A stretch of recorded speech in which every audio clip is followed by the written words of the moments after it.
Chaturbhuj Jagannath कण्ठशोभितकौस्तभ Padmanabha Vedgarbh चन्द्रसूर्यविलकना Jagannath Loknath नीलाद्रीश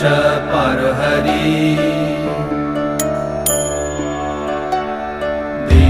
दीनबन्धुर्दया Sindhu Kripalu जनरक्षका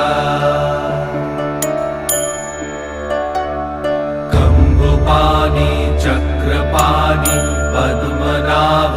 नरत्तम्